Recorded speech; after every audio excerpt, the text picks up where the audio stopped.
ईश्वर के बताए हुए मार्ग पर चलते रहिए, खुद का भला भी करते रहिए और का भला भी करते चलिए।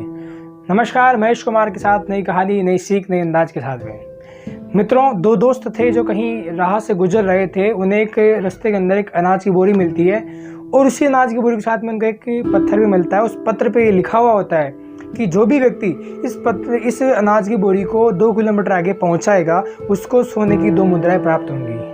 ऐसा करने पर दोनों मित्र ये निर्णय करके वहाँ यथास्थान उस बोरी को पहुँचाते हैं और वहाँ पहुँचाने पर उनको एक और पत्र प्राप्त होता है और उस पत्र पे ये लिखा हुआ होता है कि अब जो भी व्यक्ति इस बोरी को 2 किलोमीटर आगे पहुँचाएगा, उसको अब किसी प्रकार का वेतन नहीं मिलेगा।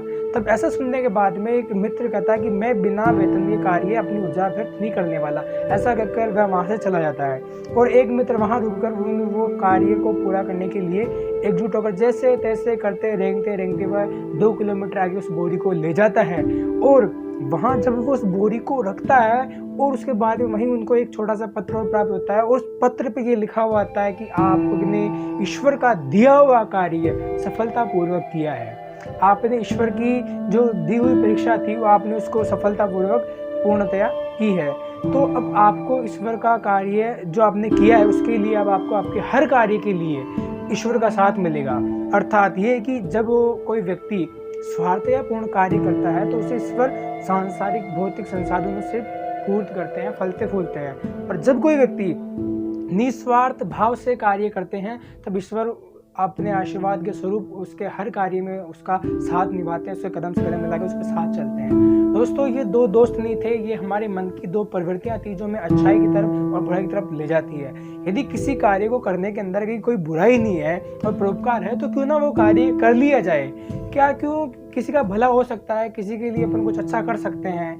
देखिए, आज के समय में मानव तो है पर मानवता नहीं है।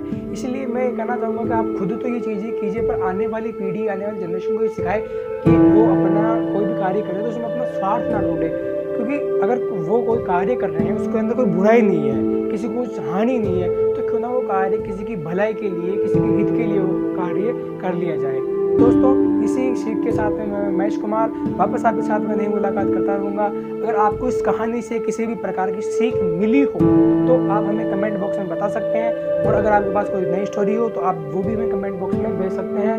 तो मैं मिलता रहूँगा इसी ऊंचाइयों के साथ। आप इस करके दिखाए मार्ग पर चलते रहिए, आगे बढ़ते रहिए, कर भला हो भला। जय हिंद, जय भारत।